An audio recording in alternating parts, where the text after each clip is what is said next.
Hello there, my name is Martin Henley. This is the Effective Marketing Company YouTube channel, and this is episode number 3 of Effective Marketing News. So this was an idea that I came up with when Ionut told me in the Talk Marketing episode that he spends about an hour and a half a day looking at the news, keeping up with trends, etc., etc. It occurred to me that maybe marketers all over the world are doing a similar thing. And so I thought if we were to do this for you, it might save you some time, some energy, and you could put that time and energy into being more effective with your marketing.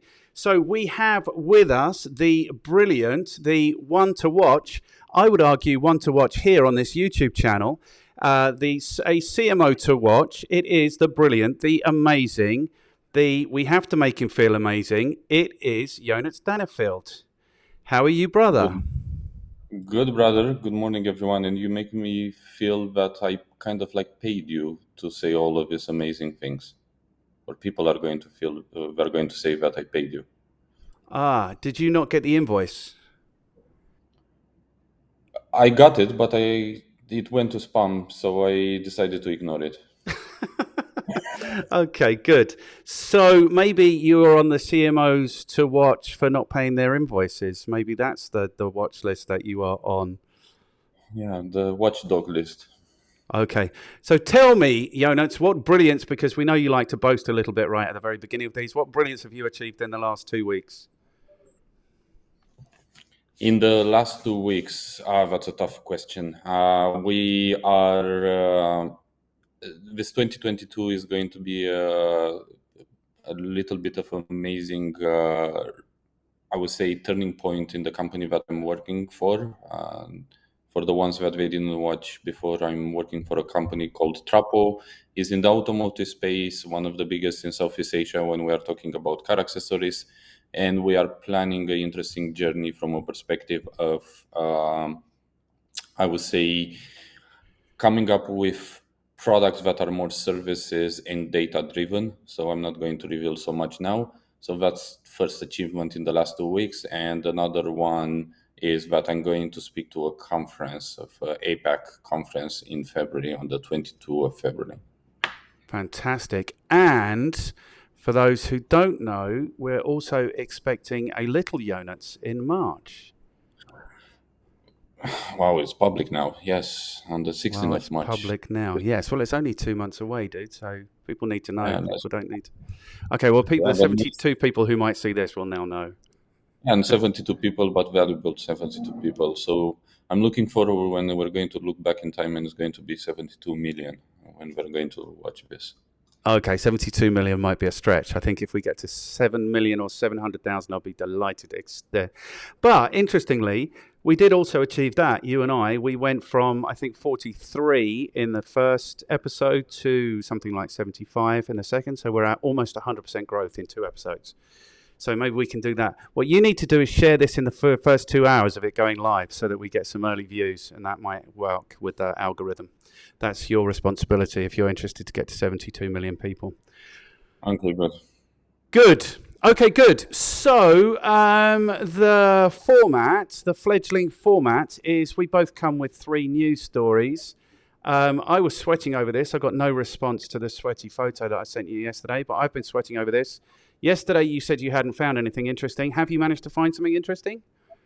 I managed to find something. I don't know. I will argue that it's interesting or not, but I find it interesting. Okay, good. Well, I think if you find it interesting, then it's probably interesting. I also managed to find 3 stories. So what have you got for us, Ionut, this week? Yeah, so my 3 stories are the news regarding Microsoft acquiring Activision Blizzard. Okay, interesting. Which is the biggest acquisition so far in 2022. Quite interesting. The other one is ad watchdog escalates sanction against rule breaking for influencers, meaning like companies can face some similar actions that influencers are doing. I don't want to reveal so much. I'm going to reveal it when it comes. Okay. And the one that I left, the one that really intrigued me the most, Google abandoning Floc, introducing topic API to replace tracking cookies by 2023. and this one is kind of like fucking major. Okay, good. So I think there might be some crossover. My three stories, there always are.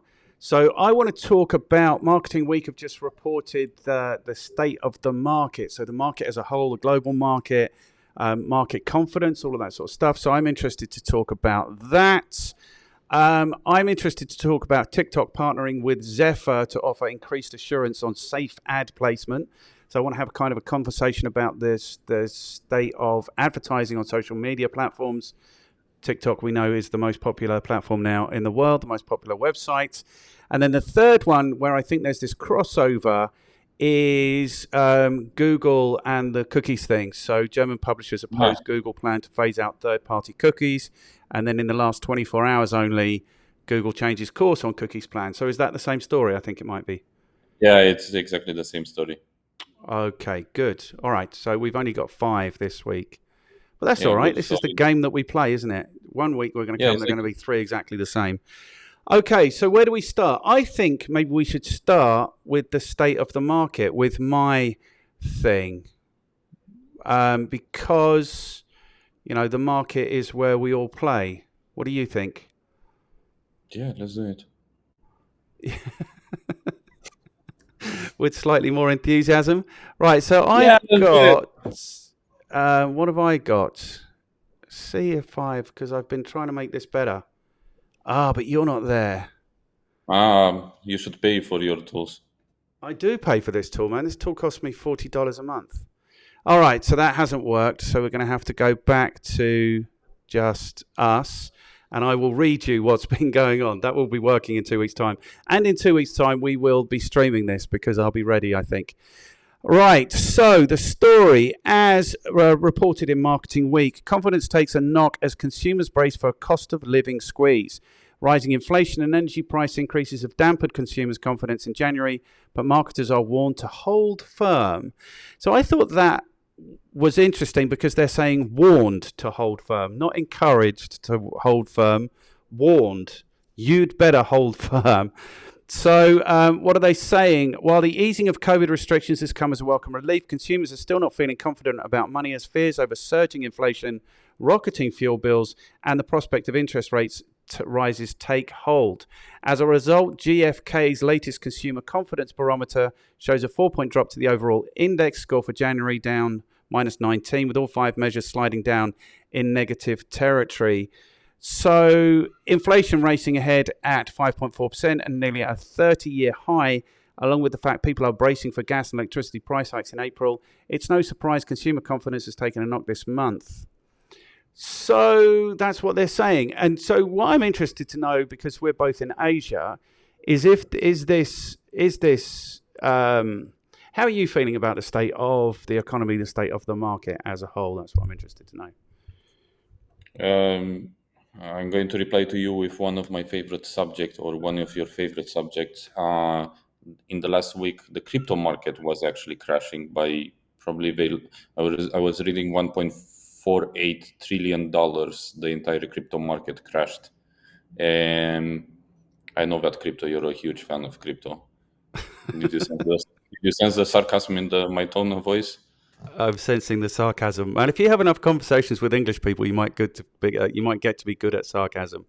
You're close, man. You're close. So I know it's one of your favorite subjects. I know that you are invested in cryptocurrencies. So okay, so what bearing does? I mean, no. I think some of these things are a distraction. We spoke about this 2 weeks ago, but cryptocurrency clearly is a very real and valid thing. So, but what does that tell you about the state of the market? You see, that's interesting because I was 6 weeks ago thinking about putting some money into crypto because of what's going on in the markets, in the traditional currencies, the dollar, the pound, etc. So I don't know, what does it mean? The way that I'm seeing the entire market, that are all connected, the crypto market is highly connected with the stock market. The stock market is highly connected with the entire end of the bill for investors when they need to liquidate stocks that are really volatile and high risk. Yep. And that was, I think, around the 20th of January, if I'm not mistaken, and Yep. it's going to move for the entire month of January, or whatever, whatever it remains from the month of January. And the entire market is also really connected with the entire situation, what is happening with Ukraine, Russia, and USA, and so on. I think, in my opinion, it's 2022 is going to be a really interesting year for the financial market, taking in consideration that the pandemic, I wouldn't say that is over, but the measures are the restrictions are quite lifted. Um, Traveling is resuming, but it's going to send a little bit of a wave shock of USA is not printing money what they used to do in 2020, if I'm not mistaken. Maybe I'm going to say something stupid. When in the beginning of the pandemic, they were basically printing money, and Trump was giving all of his bonds of $2,000 bonds. So it's from a perspective of I was reading actually some really interesting news when different how you call it them, people that are interested, not interested, Economists. economists, thank you. They were saying that 2022 is possible, it's a possibility for a shockwave in the entire market. So yeah, I'm not surprised, to be honest. I'm totally not surprised, taking in consideration the political, the financial situation, and so on.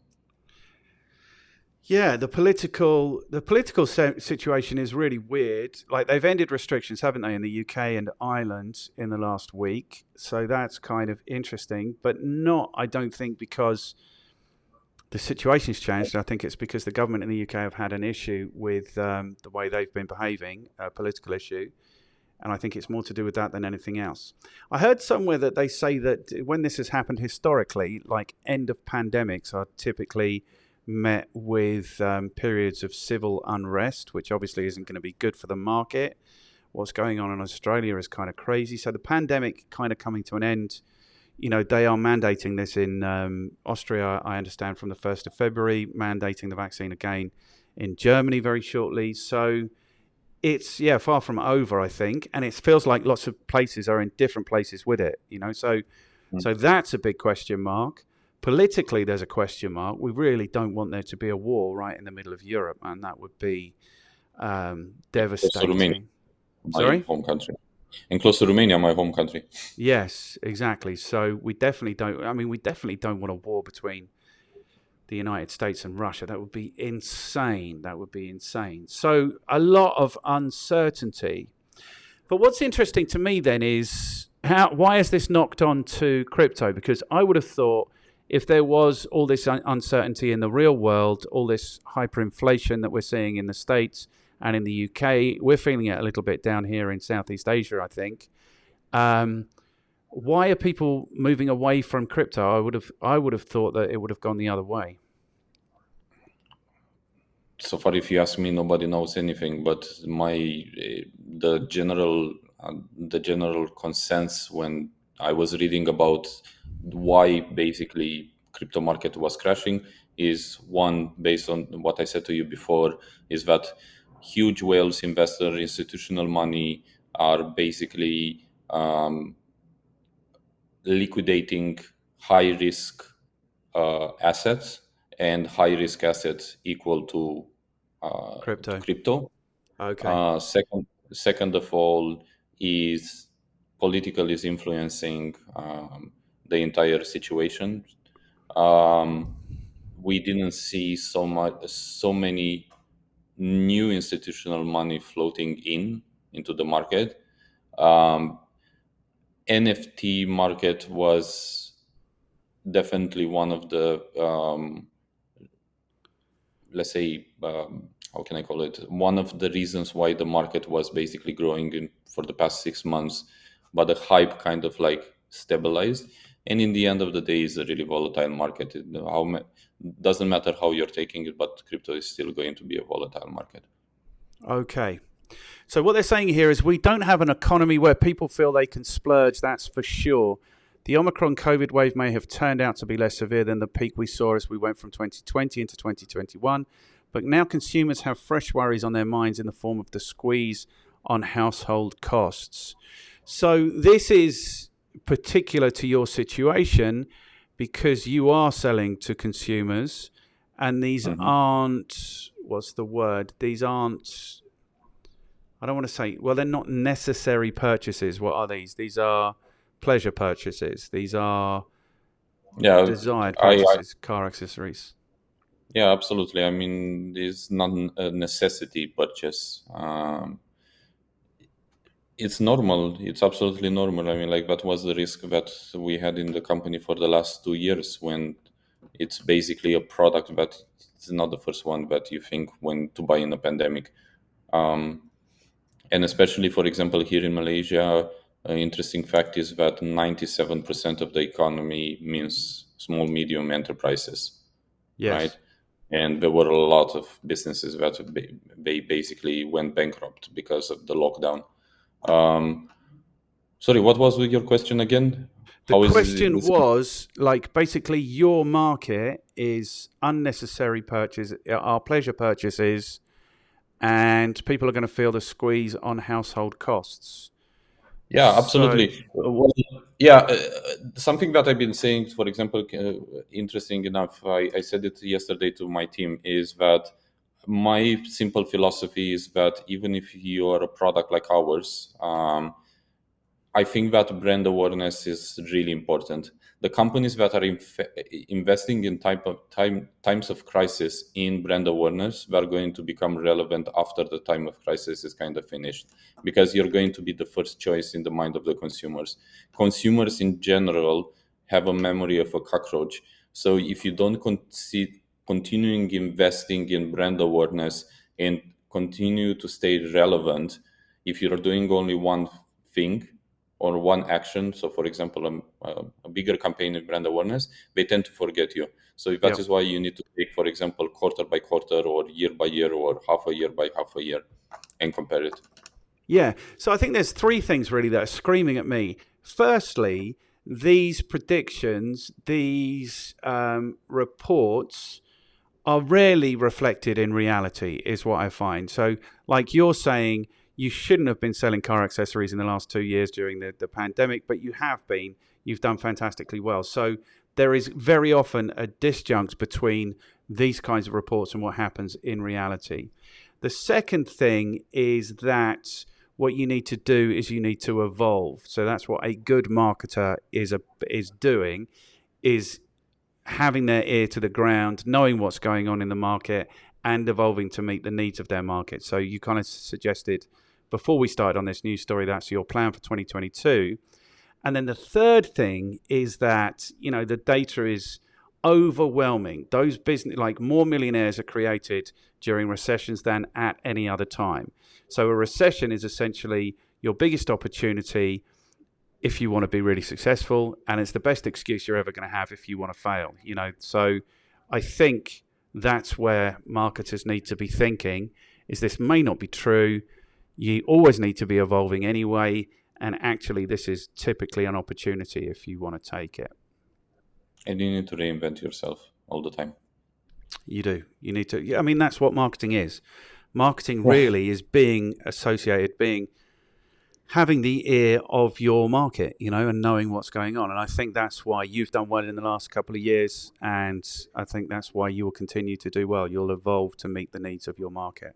Is there anything we want to say about the global situation? I mean, it looks, but it just seems to me also to be really quite far removed from what's going on in people's personal lives. I don't know. This topic is so much complex. I mean, and to absolutely, in all of the honesty, I don't have so much knowledge, and I prefer not to talk about subjects that financial institution, financial business markets. It's a little bit outside of my area of expertise. I can talk for a purely point of view of a consumer and CMO, C-level, whatever person that is investing in marketing, and how I'm basically trying to understand and react to all of this market shakes, I would say, Yes, or yes. shakes in the market. Yeah, but I think this is very. I knew you would be uncomfortable if we push this too far, but I think this is the reality of marketers exist in their market, and if this is what's being reported, then marketers need to at least be having an eye on it, I think. Okay, cool. Let's move on. What was your first story? My first story was the acquiring of Microsoft acquiring Activision Blizzard. Do you know Okay, Activision cool. Blizzard? So we know what Microsoft is. What is Activation Blizzard? Activision Blizzard is one of the biggest game developers. They are the ones that they developed Call of Duty, Okay. right? And so basically, some essential and interesting facts. They basically it's not whatsoever a done deal, but they basically intended to offer. And like in this big emerging market, they need some regulation and they need some approval, right? But that's basically their intention, and they stated far and clear that they want to buy. So they're going to buy it for 68.7 billion. Wow. The done deal is going to be somewhere in July 22 or July 2023. Now, the biggest point of discussion that it's basically talking is that Activision Blizzard is creating Call of Duty and is exclusive for PlayStation, while Microsoft has Xbox. So there is a discussion about how exactly it's going to make. And I was reading one of the statements saying that Microsoft is still going to honor the contract for Sony, and they have no plan whatsoever in the near future to basically to roll it out also on the Xbox. Now, I find it a really interesting deal from a perspective of So why wait. actually So Microsoft are going to own the Xbox and the PlayStation. Microsoft already owns Xbox. Yep. Sony PlayStation is owned by Sony, Right. and the game The games Call play of on the Duty, Xbox on the the PlayStation. game Call of Duty is basically exclusive on the PlayStation. Right. And it's I think that this game is about data. There are basically around 68 million people that are playing Call of Duty, and the question is how you're going to move them to a platform, to Xbox. Yeah. um, and it's quite interesting. The entire merging is the biggest. First of all, 60, how much was it? 68.7 billion dollars. And how Microsoft is basically transforming into a huge gaming player in the market. Yes. And there is no longer this Windows, Microsoft equal Windows. Yeah. So I'm just seeing the headlines here. Will Activision boost Microsoft's metaverse ambitions? So maybe it's going I to be was arriving at that Microsoft and one. Facebook who are the first pioneers into the metaverse.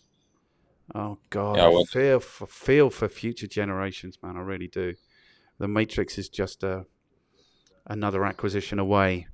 Also, I want to say, but I'm not a gamer, so I don't know. I feel like what's the Microsoft console? The Xbox. Xbox. I feel like it's probably quite good, is it? Well, I'm a PlayStation personally fan, but more or less all of these platforms they are mean the same. But I think from a marketing perspective, we can discuss about two things and why I wanted to bring this discussion. One is the power of data, which Yep. we know that is really important, and all of this acquiring when when Facebook was acquiring Instagram, when Facebook was acquiring WhatsApp, they basically didn't necessarily acquire a service, but they basically acquire users, right? So that's one thing. And a second point, exactly how you said, with the power of Blizzard and the power and their expertise in the game industry, is going to be an interesting war between the metaverses. because realistically speaking, we are talking about two big players now, Facebook and Microsoft, when we are talking about Meta. So let's take it one by one, right? The power of data. Can I say what I want to say first? Because yeah, sure. Before I forget, I don't think. I mean, I'm not a gamer, so I don't know how good Microsoft are in this space. But I don't think Microsoft have a very good track record of improving businesses by acquiring them. So if I look at Skype, it hasn't moved an inch since Microsoft developed it. LinkedIn certainly hasn't got better since Microsoft acquired it. So I just think Microsoft are not the most innovative. I mean, you could argue that no acquisition has led to things getting better. But Microsoft in particular, I don't think have a great track record. I don't know how brilliant they are. So your first question about the data, 100%. But I would say almost more than data, I would say audience. If Microsoft have effectively just acquired 68 million customers who are playing this one game, Call of Duty, then that goes into your second point, which is like the metaverse wars. For me, a game like Call of Duty is much more compelling than what Facebook are presenting as the metaverse. Because that's a much more engaging experience. So I would say almost it looks like Microsoft are acquiring like really good potential customers for their metaverse offering when that comes along. So that's how I kind of feel about it. So data, yeah, probably, but more importantly, maybe they've got themselves 68 million inhabitants at least for their metaverse. Oh my God, what's the blue screen of death going to look like in the metaverse? It's going to be like... green. It's going to be green. Listen, Martin, I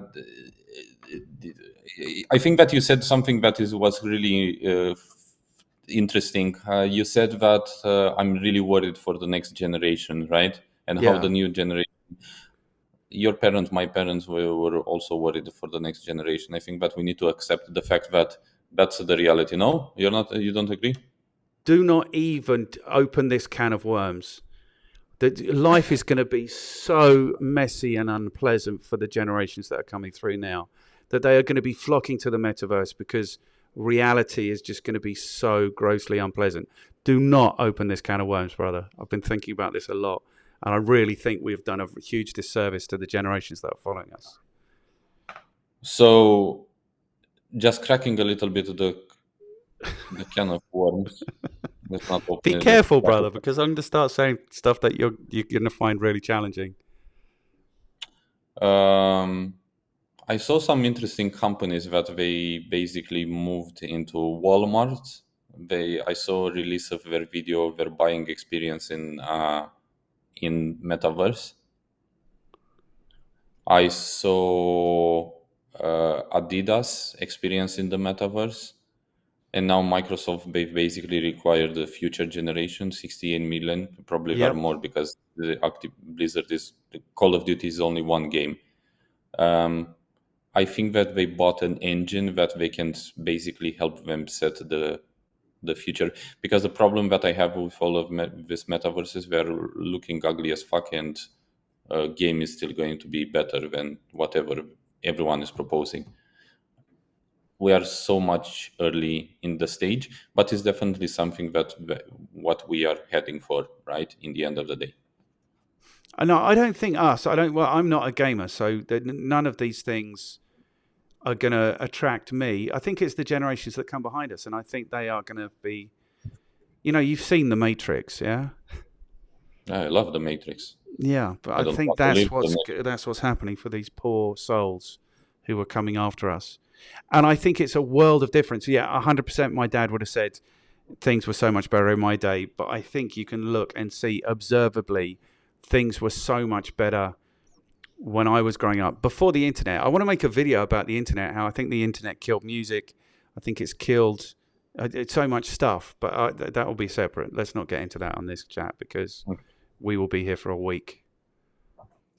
Yeah, so I don't think that there is so much more to say regarding the subject besides the 2 points that we discussed. I'm I'm definitely going to. This is a story that I'm definitely going to follow, because I'm going to be really interested in seeing how exactly they're going to use this technology, and how exactly they're going to do. They're going to communicate also with some other companies that they are exclusive, like Sony. What I said to you regarding Call of Duty exclusive for Yeah. PlayStation.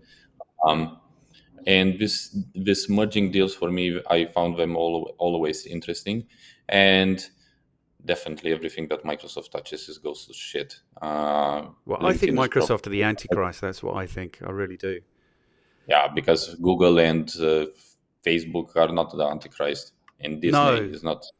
this is what I tell people when I teach. I say that Google, Microsoft is the Antichrist. Google is what's the Holy Trinity? The Son, the Microsoft. Ghost, and the Holy Spirit. Yeah, so I think something like that. Um, I don't know. Yeah, I think Google is God. Facebook might be the Holy Spirit, and Microsoft might be the evil son. I don't know. Anyway, if I were a Call of Duty fan, I wouldn't be excited about this because I don't think anything Microsoft acquires ends up being better. You know, that's what I think. Good. Shall we go to my next story? Yeah. Right. So TikTok is working on. Oh no, not this one. TikTok partners with Zephyr to offer increased assurance on safe ad placement. TikTok has partnered with brand suitability platform Zephyr on a new brand safety post-bid measurement solution for in-feed ads, which will enable advertisers to ensure their TikTok promotions don't appear alongside potentially offensive material. So this is interesting to me because I'm not a fan of advertising on these platforms, and I don't know really how people feel about advertising. We know that advertising is going to become much less effective on these platforms. Facebook with the whole cookie wars thing that's going on. So I'm just interested to know, you're driving with TikTok and having some success. Is that through advertising? Is it more organic? And then if it Organic. is organic, how do you prevent your brand appearing alongside potentially offensive material? That's why I'm interested to know. Let's dissect a little bit. TikTok advertising. It's a little bit in the beginning. I was reading. We tried a little bit TikTok advertising. First of all, it's close to impossible, or at least it was not possible last year, to connect your TikTok user or TikTok account with the TikTok business, similar to Facebook business and Facebook page. Okay. That I find really weird and interesting. For the e-commerce business, they recommend more driving traffic. They don't. It's not necessarily like a conversion campaign where you basically track the ROS and so on. Advertising in TikTok is also quite limited because you don't have pop-ups. It's basically you're scrolling up and down, and it's basically, if you find a video that is ad, you can basically skip it immediately. Yeah. And they have a quite interesting, I always forget how they call it. So if you go on search in the TikTok, you have these trends. They call it TikTok weekly trends and challenges, where you basically can have. I actually saw now Xiaomi challenge with a bold design in one day, Redmi Note series. So what basically they are doing, it's a little bit more organic in a way, their advertising, and it's at the moment more accessible for bigger brands.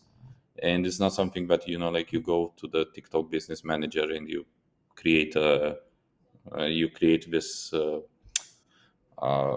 images and challenges. Yeah. I So what you're think that buying if you advertise is the ability to link, is it? You're buying you, traffic you're potentially. you're buying traffic. You're purely buying traffic at the moment. I found also quite an interesting thing. I went basically to TikTok Business Manager, and I went there and I said, hey, I want an account manager, because that's my approach every time that I'm trying a new platform. I believe that I arrive at the stage that I want an account manager to basically help me fast track my learning curve. I did it with all of the tools. I have an account manager on Facebook. I have an account manager on Google. That's my advice to marketers. At the moment that you basically were working for a company and you want to use a platform, the one of the first thing, ask for an account manager to hold your hand and to make you also accountable and to help you fast learn. Good. I like it. They basically said, yes, we're going to contact you. And I never received any phone call back, which was quite interesting. I believe that with this move, it's quite important, because for sure, I don't want, for example, my ad to appear next to a video that is basically molesting animals or children or whatever. It's something that you cannot control. And I think that is a good move from TikTok to basically to kind of like put some limits and control into this subject. Yeah. I mean, wouldn't it be better if that content wasn't on there at all? I think, but I suppose this is the issue. And it's not even that level of disgustingness, is it? It's like racism and I don't know, and all of those things, and bullying, and yeah. So maybe they're getting their act together by partnering with this company. So maybe their advertising offering is going to get a bit stronger. I mean, I haven't paid to advertise on any of these platforms for the longest time, because I didn't grow up, but I was there when it was a beautiful organic thing, you know, and you could do interesting, And no exciting longer things and it exists. worked. What's that? And no longer exists. I mean, like at the moment, probably that is why I'm a really huge fan of TikTok, because it's a little bit the OGs of Yes. platforms. Well, because they're in the Yes. beginning, of course, they give a lot of organic because they want to acquire users and so on. But this shit is going to end up probably in the next, I would say, 1 year, 2 years. I don't know. I'm not got to know, but they're going to definitely follow the trends. Yeah, well, the trend is that it starts open and it comes increasingly closed until you have to pay to be involved. And then I don't know, or I haven't for a long time taken any value out of advertising on any of these platforms. The last time I did it, LinkedIn charged me £17 per click, and they reported that I had, I don't know, 10 or 11 clicks, and only 2 of those clicks actually turned up in my analytics, and they were both gone within a part of a second, you know. So yeah, so I think, it's LinkedIn, it's that other Microsoft company. So I'm very skeptical about these things.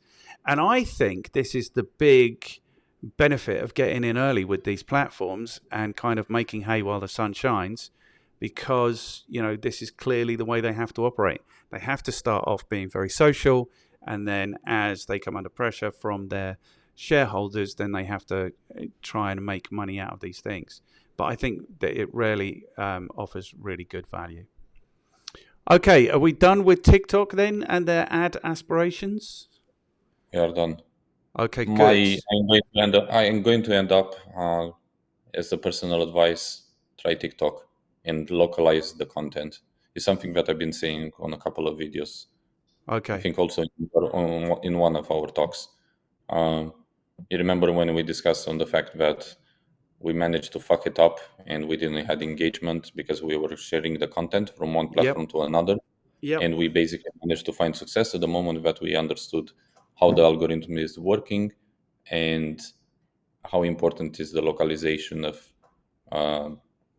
content on each platform, because it's, in the end of the day, it's users digest different type of content on different types of platforms.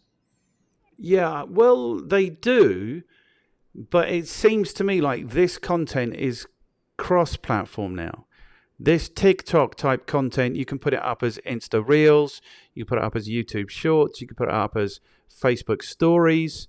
So are you doing that? Are you using the content No, across platforms? no, No. no, no, Okay. no. And the reason being is that you can do it, but you're not going to have so much organic reach.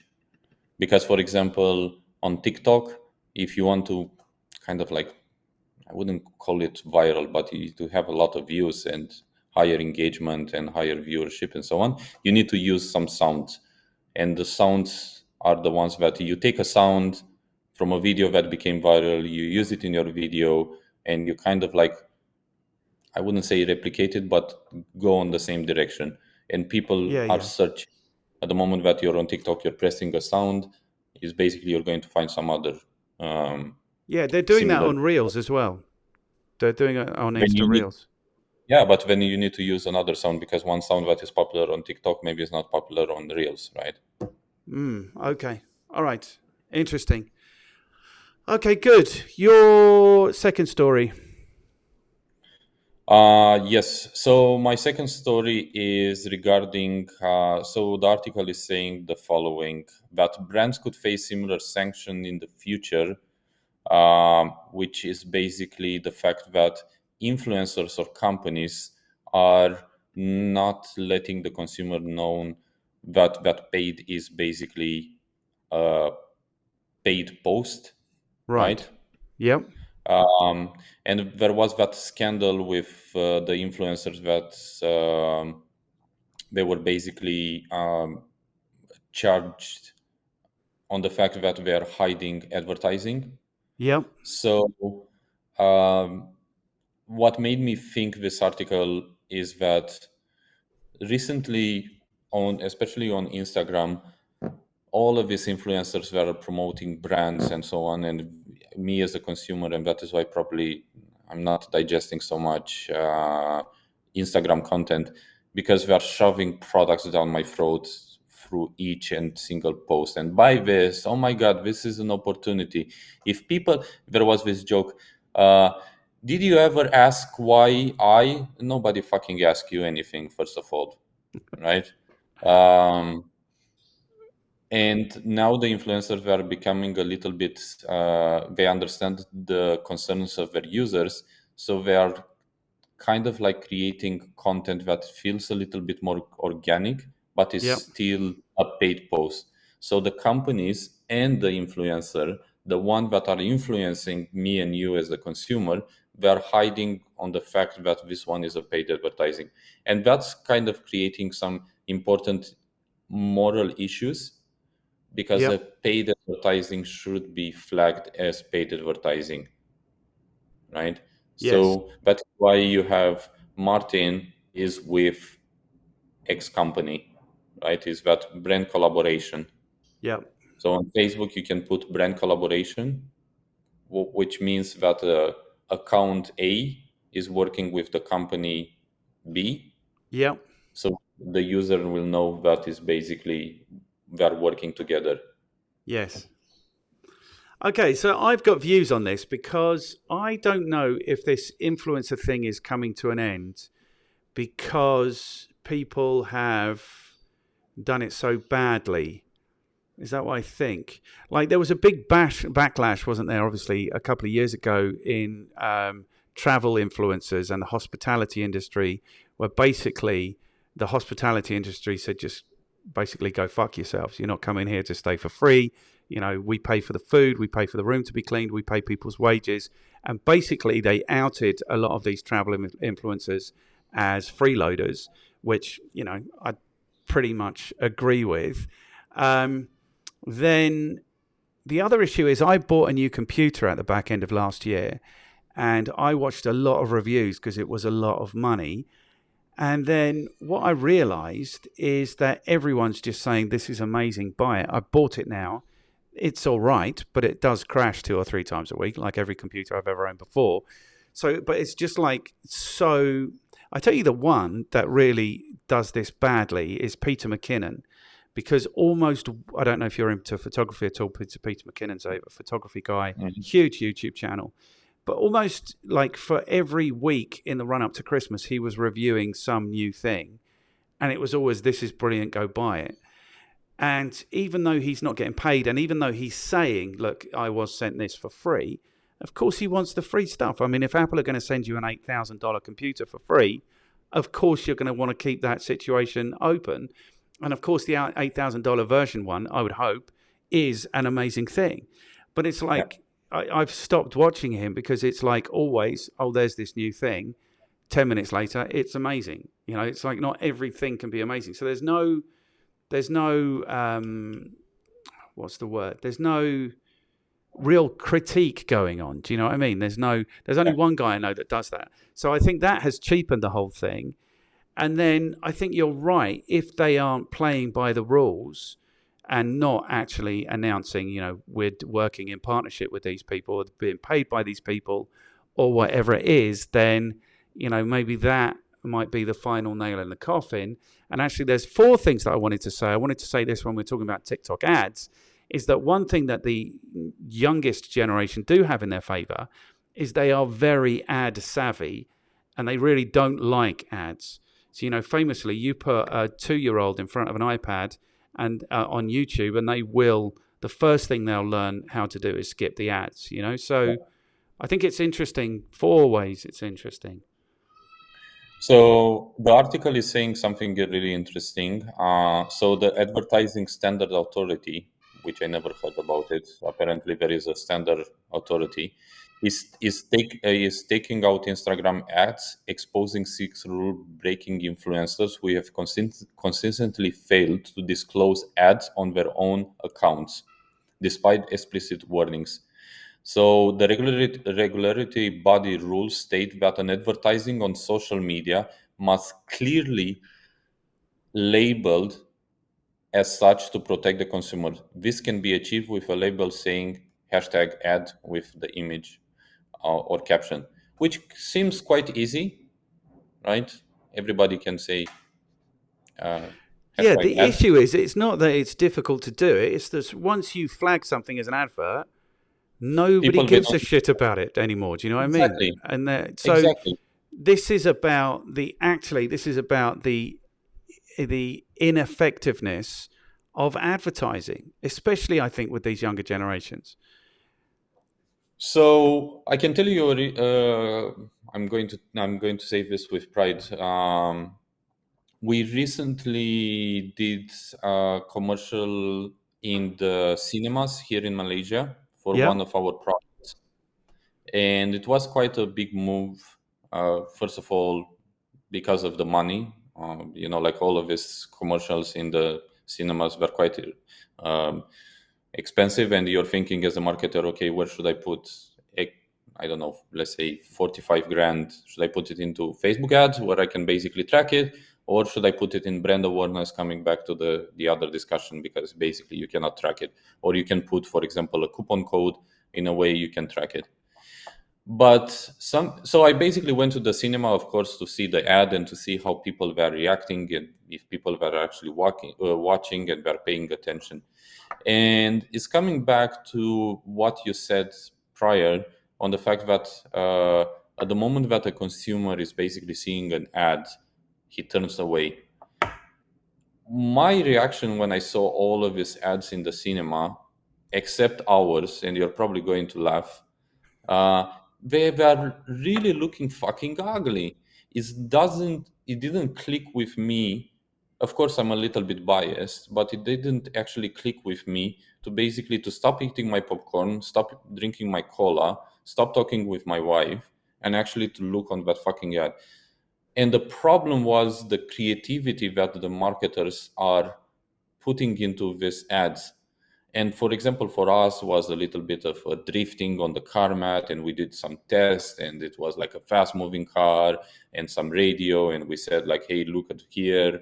And we used a lot of trigger points to basically connect with the audience and to keep them watching, and we tested out our ad before we released it.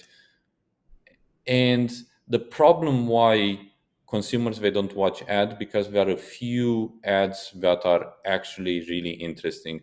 And you probably know that one of the biggest advertising phenomenal every year is basically the Super Bowl in the US. Yep. And that's one of my favorite things to watch every year after Thanksgiving or before the Thanksgiving. I don't give a shit about Super Bowl, but I really give a shit about the Super Bowl ads, because these guys, they really, most of the time, they really know how to keep their audience engaged. Yeah. Right. And that's the power of advertising. That's the power of ads, to basically to create something that is engaging. And the lack of creativity for me is absolutely mind-blowing. Yeah, and I think this is kind of follows on from the story, the Starling Bank and Facebook advertising story of 2 weeks ago, is that I think marketers have become lazy because we've been, drunk on this amazing data. So we haven't had to do this for a period of time. But I think if there's going to be a trend in the next couple of years, it's going to be back towards more traditional marketing. So, for example, I mean, I'm remembering back to ads that I've seen in the cinema, but advertising in the cinema now is such an amazing opportunity because you've got that huge screen and that huge surround sound, and like people are there for that. Do you know what I mean? So anything they see in that environment should be good, but I think people have got less good. I think there's less creativity in the world, There is.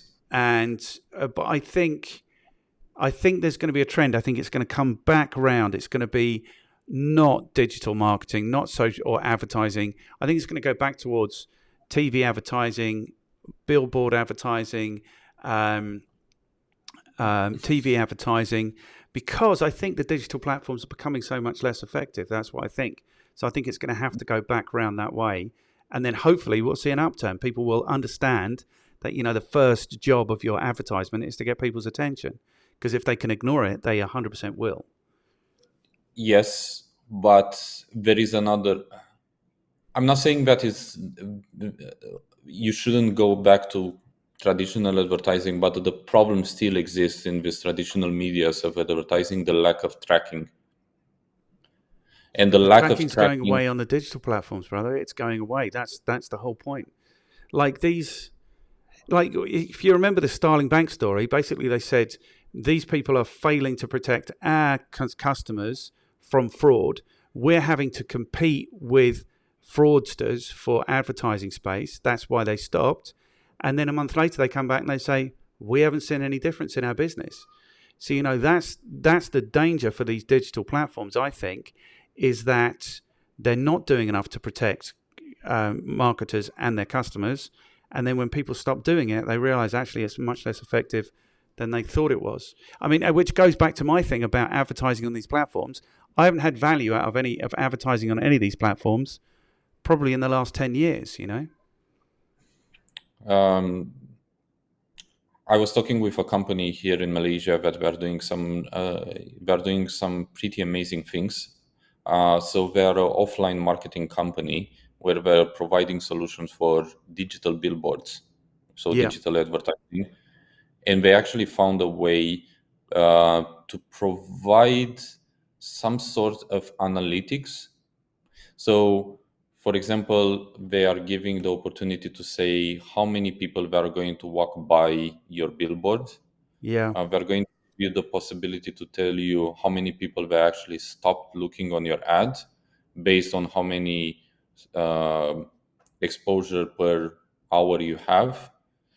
And if offline marketing is, or advertisers or companies that are providing solutions for companies, they're going to provide some sort of analytics and tracking. I think that's going to be really huge. I think that's going to be huge as well. But until then, I'm still going to, my major source of advertising is still going to be social media networks, whatever is the name of it. But you've just put an ad in cinemas. And the reason being is that I'm captivating another. I'm saying that the primary is still going to be these platforms, but I'm trying it out, and I'm going to the next stage, which is for me is brand awareness, and you would never have done that 3 years ago. That's what I'm saying. Definitely. Because so it's even in your experience, it's moving away from this digital, because actually the analytics is great, number of visitors, number of clicks, blah blah blah blah blah blah. At the end of the day, we're interested in the bottom line. We're interested in actual sales, and I think when people come to analyze that more, they'll realize what I realized, which is I don't generate sales. Like essentially, I think we're on the same page. Social media is really top of funnel awareness type stuff, and that's all it is. That's all it really is. I don't know. I think it's going to change. I think digital channels, because It's traditional going to, marketing is becoming more digital, like you're saying. So they yeah. will be able to tell you how many cars passed the billboard, or how many people were sitting in the cinema, or they will be giving you more data. But I think at this top level, brand type stuff, it is just brand. It's just And awareness. and why I think that 3 years ago I would probably wouldn't go for it. Let's take an exception of the stage of the company. Um, the cost per mass advertising, Yep. like digital or billboards, cinema, radio, and so on, it's actually decreased. It's Yeah. starting to be more affordable for small, medium companies, Yeah. Yeah. or even small companies. Compare with 3, 5 years, 6, 7 years ago, which you've seen only Coca-Cola, Apple, Procter and Gamble, yada yada yada. Like I'm talking about Yeah. giants. But now you see really small, shitty companies that are basically can afford. Okay, it's good or bad or whatever how you define it as a consumer, but they started to afford The space, at ads, least. Yeah. the So I remember space. when Yeah, I remember when I was a kid, the local curry house would be advertising in the cinema, and it would just be like a picture of their menu would come up on the screen. But yeah, I think it's coming around. But I think there's 4 or 5 things happening that are going to make this inevitable.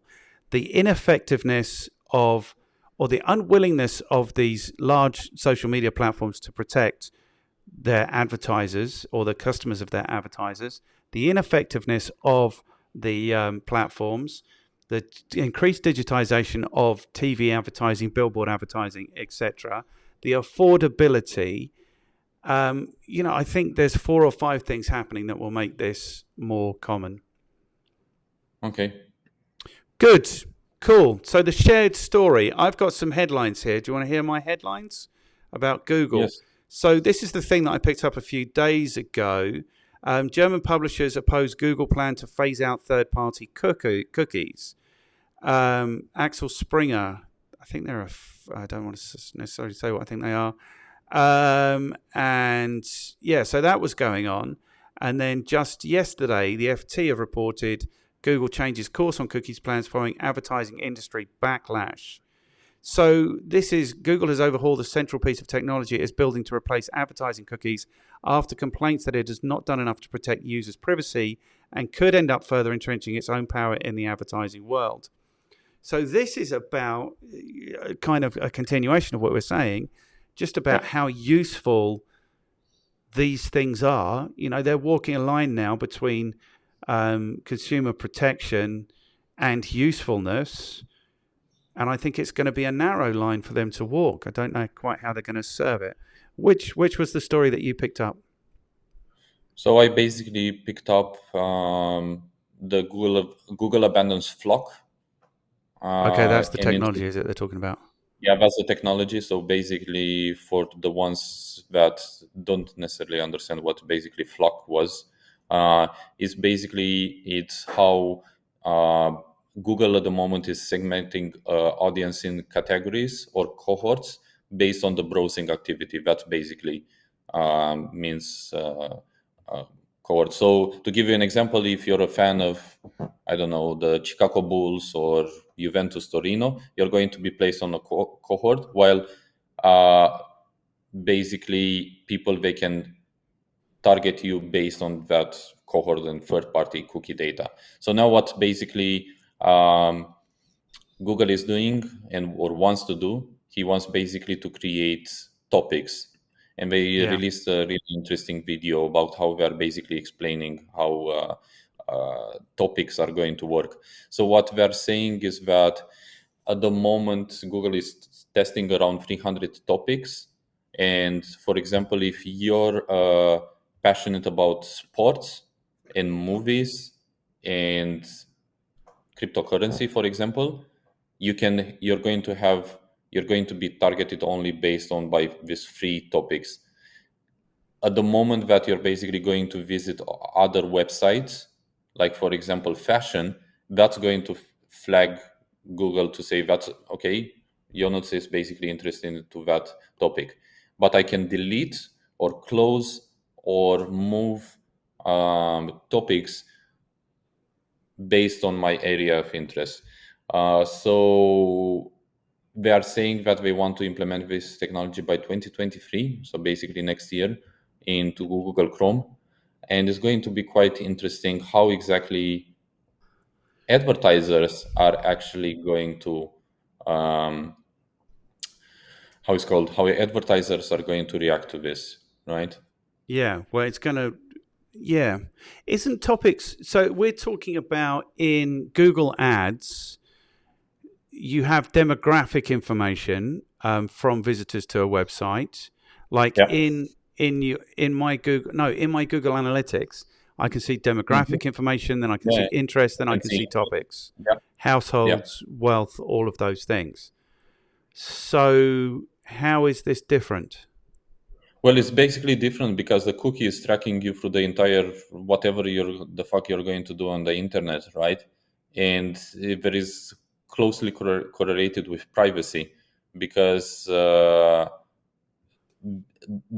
if there is not going to be any more a cookie, your browsing history is not going to be you're not going to be followed everywhere. So how I personally understand it, I didn't had so much chance to basically because I just seen it recently, so I didn't look so much into the details.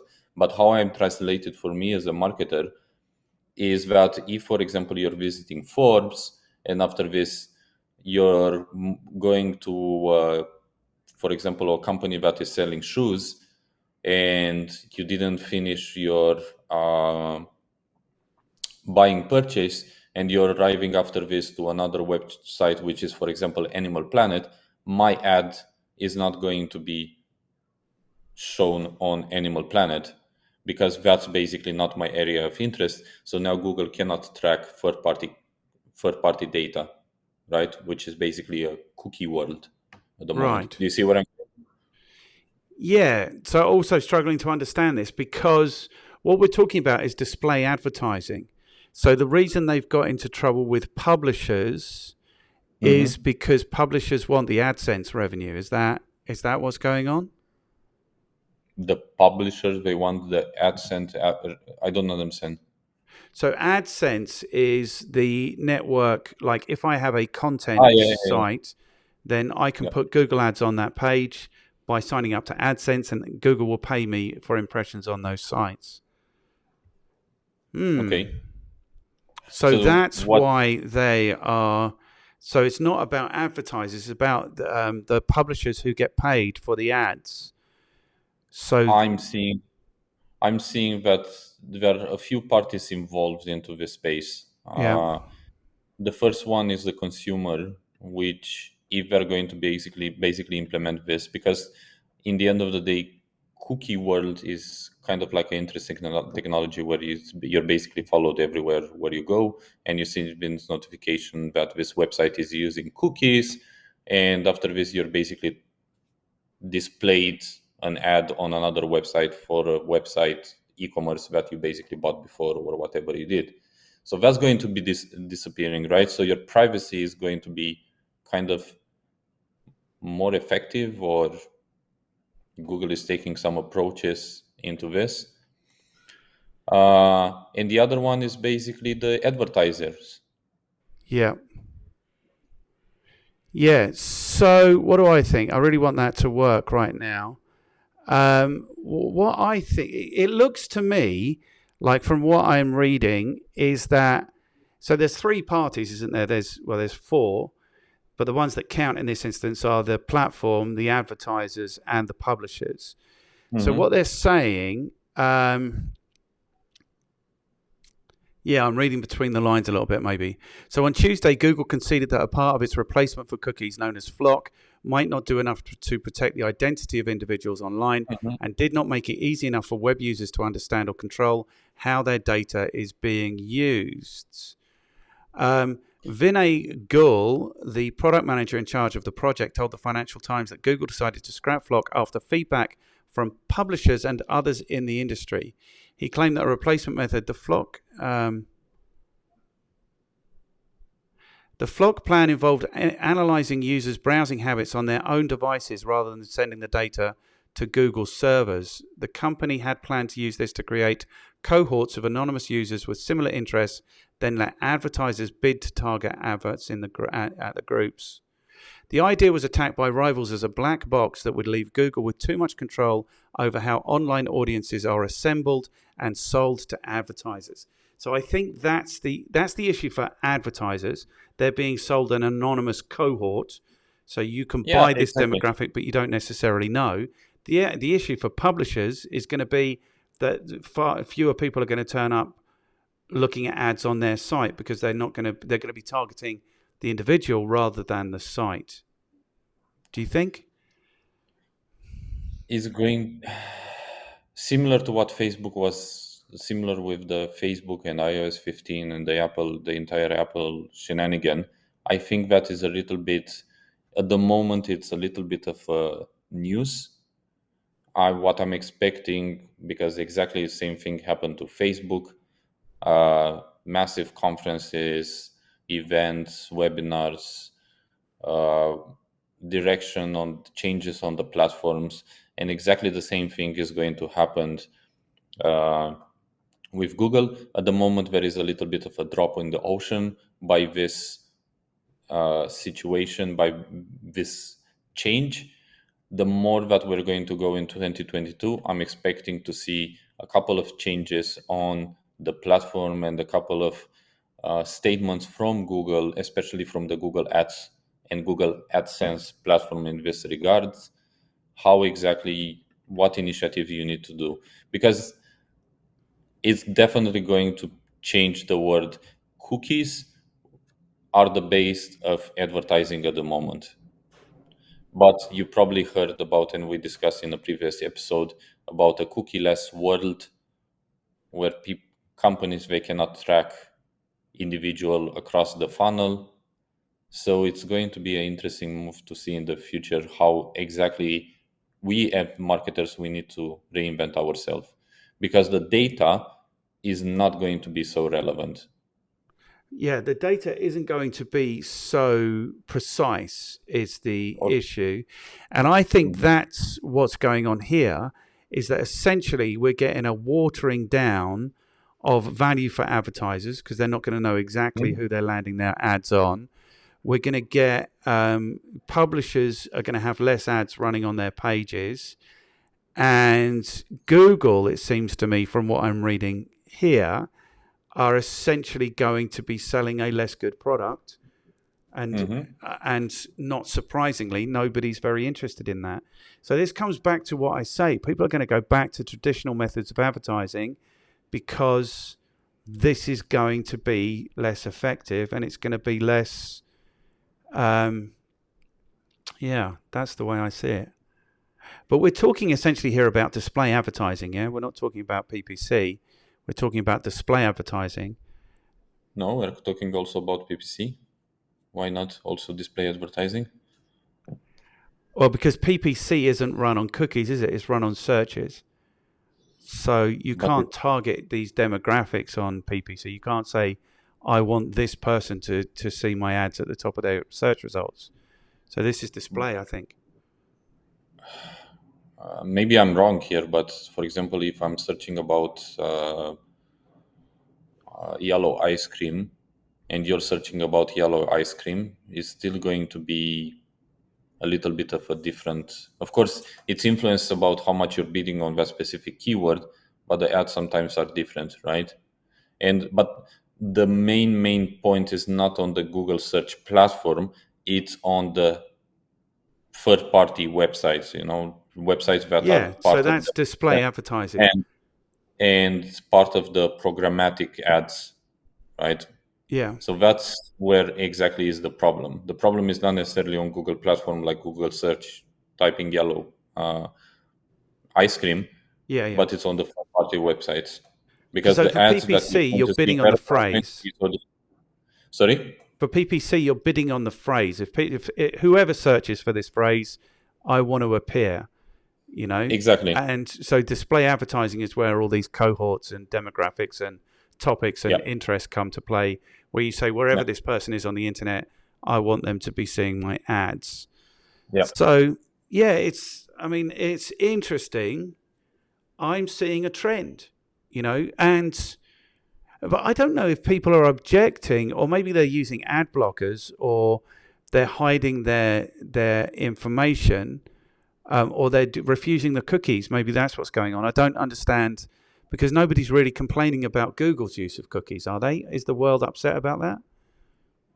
Sorry, once again? Are people complaining about Google's use of cookies? Is that why they're having to make an adjustment? Or is it, what is it?